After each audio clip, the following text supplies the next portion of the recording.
Welcome to math today. So first thing I have to tell you is you all did an amazing job at keeping track of the calendar and how many days we've been in school last week. Thank you so much for doing that for me. So I'm going to bring our April calendar close.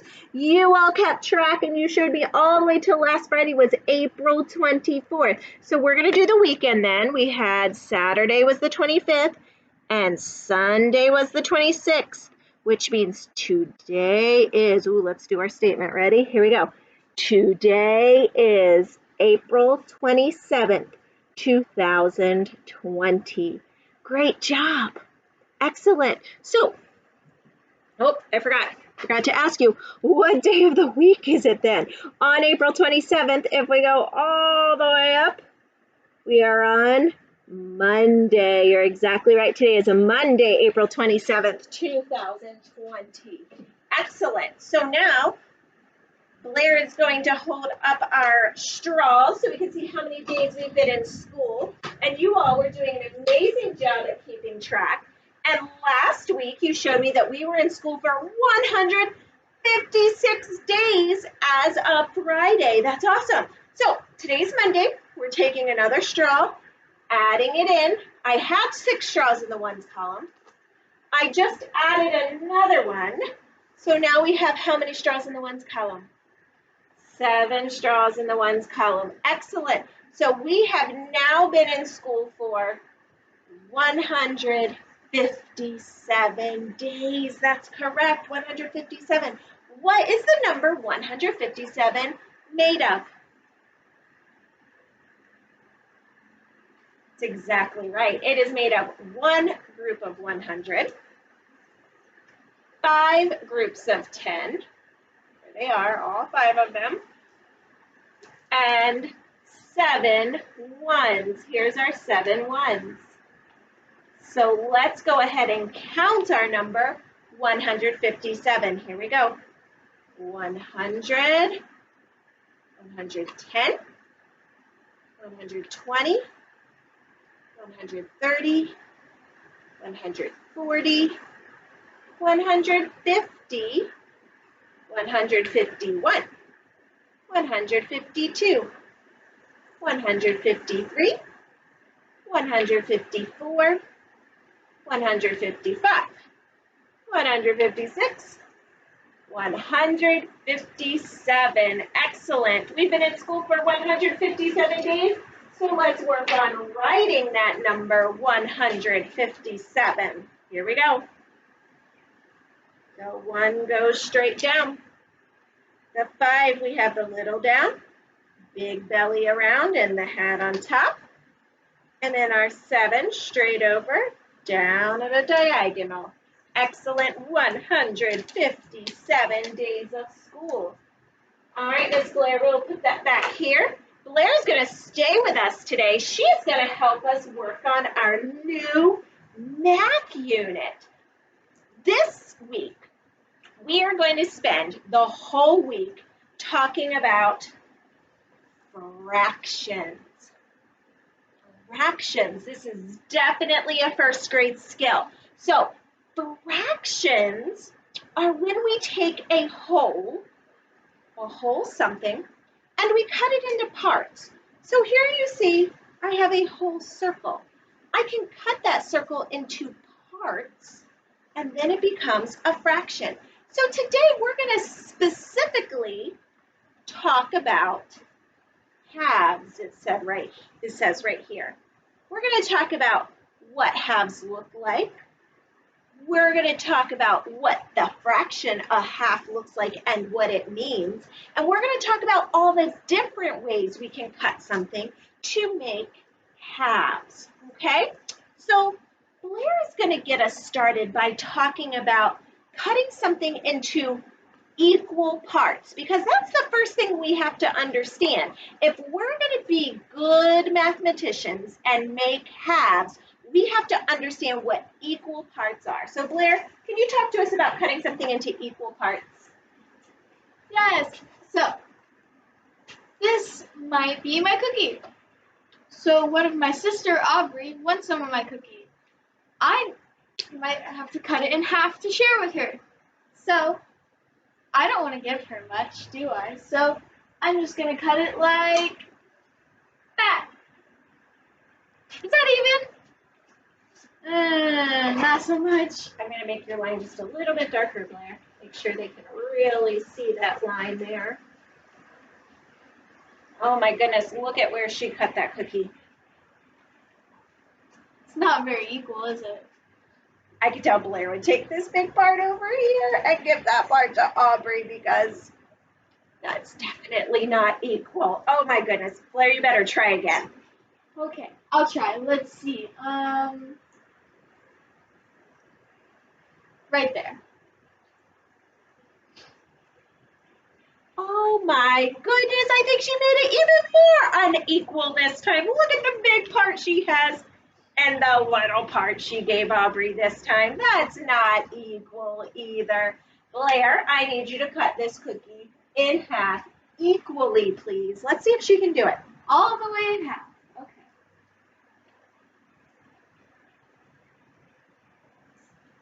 Ooh, what about that time? Does it look like she cut the cookie in half to share equally? She did, didn't she? So when we cut something into halves or into any fraction pieces, the first thing we have to know is we have to make both sides the same amount. We have to cut it in half, making both sides the same amount, okay? The second thing we have to know is there's more than one way to cut something in half, though. I am going to grab, nope, what happened to my blue marker? It's gone. Oh, Blair took it from me. There it is. Here's my blue marker. So here we have some squares, okay? So we're going to pretend these are pans of brownies. Ooh, not pans of brownies. That's way too big. Just a big brownie, okay? So we've got a big brownie here. So I can cut my big brownie in a few different ways and still make it half. I could cut it like Blair did her cookie over there and cut it in half from top to bottom. If I cut my brownie right there in half from top to bottom, that's one way that I could cut it in half. I want you to see, can you come up with a second way that I could cut this brownie, still cut it in half, but it's going to be a little different than this one? Oh, I heard some people say from side to side. So I could take it right here, right in the middle, and cut it in half going that way.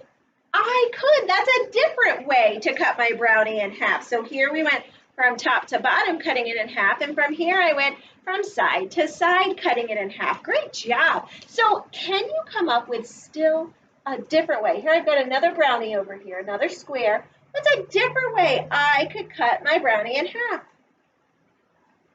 Oh, did I hear someone say at a diagonal line? Oh my goodness, you all are always so smart. So I could take this corner and cut it in half going all the way to that corner. And there is my line, cutting it in half as well. Ooh, we've done this in math before when we were doing our shapes. When I cut my square into two equal pieces from corner to corner, what shape did we make? Two triangle pieces. That's exactly right. So there are different ways that we can cut something into halves. Down here I have some rectangles. Let's see, how could I cut these rectangles? Let's see, let's pretend these are chocolate Hershey bars. We'll do chocolate Hershey bars. I always like to do food when I'm doing fractions. Chocolate Hershey bars. How could I cut them in half to make it fair if I was going to share it with someone? You're right, I could go from the top to the bottom again. That's one way I could cut it in half, or just like I did with the squares, yep, I can go from side to side. So there's different ways. All the way over to that side. Good job. There are different ways to cut things in half. Now we're going to talk about, what am I going to do with my whiteboard? Here it is. What the actual fraction 1/2 looks like and exactly what it means. So we've gotten really good at writing numbers. If I said write the number 97, you could write it right away on your board. You know exactly how to do that. But writing fractions is a little bit different. Watch this. This is what the fraction 1/2 looks like. We're doing halves today. If I do 1/2,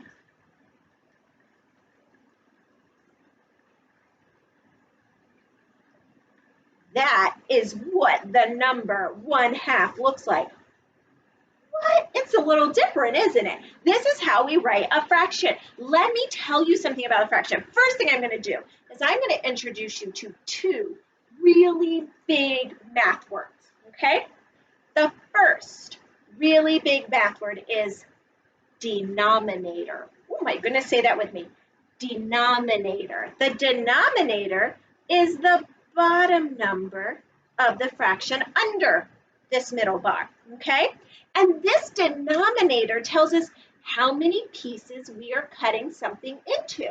So on a half, we are cutting it into 2 pieces. So I want you to imagine a sandwich at lunchtime.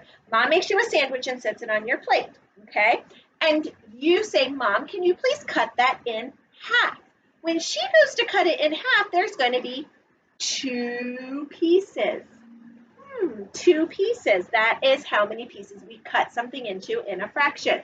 So the top number, are you ready for this? It's called the numerator. Say that one with me. Numerator. Good job. So I'm going to circle our numerator in this fraction.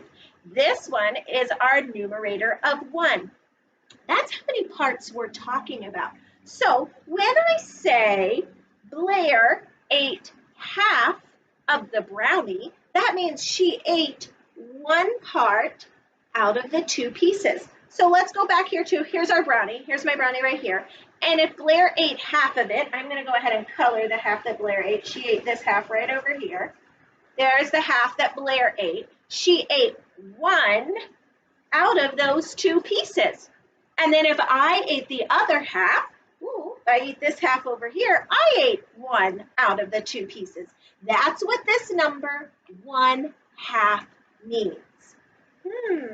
If you say, I ate half the chocolate bar, that means you ate 1 out of the 2 equal pieces. Because if it's going to be a true fraction, you have to cut it into equal pieces. Well, before I tell you what your assignment is today, which I think you're going to enjoy, but you have to follow your parents' directions and get their permission. Blair has started a little project to show you something, an example of something that you can do. So Blair, if you could get your yummies, bring it over here to me. I will hold it for you. While you go get your knife. Yes, Blair's going to use a butter knife. This, my darlings, are Blair's very scrumptious lemonade raspberry bars. Am I correct? Lemonade raspberry bars? Yes. Raspberry lemonade bars. These are Blair's very scrumptious raspberry lemonade bars. She has powdered it nicely with some powdered sugar on top. Oh my goodness, they are so delicious. So here are these, and we're not going to share with anybody else, just the 2 of us. Ready? Just the 2 of us. She's going to come over here, and she's going to cut these raspberry lemonade bars in half, so she can have half and I can have half, okay? Blair, come on over. Cut our raspberry lemonade bars into halves for me, please. Oh, here she goes. She's in the top. Good job. Oh, guess what, Blair? They're only seeing a little bit of it cut in half because you're, there we go. Now you can see it, can't you? Here she goes. She's made it all the way to the end. Oh, she's going to go back and make sure she's all the way through. Oh, there she got it. Oh, look at that. I'm going to bring it up close. She cut her raspberry lemonade bars into half. Half for her and half for me. Fantastic. So that leads you into your assignment today. You are going to find a couple of things around your house that you can cut into half. Take a picture of it and send it to me on your student portfolio and show it to me. So, first rule, you have to get your parents' permission first. You can't go cutting something into half without asking mom or dad or sister or grandma or grandpa or whoever you're with today. You have to ask their permission first. It could be something really fun like food. Maybe you're going to make something really fun. Maybe you're going to make a sandwich at lunch and you're going to show me cutting it in half. Maybe you are going to make something for dinner or some muffins for breakfast and you're going to cut those in half. Maybe it's going to be some yummy snack you have that you're going to cut in half before you eat it to show me 2 equal parts.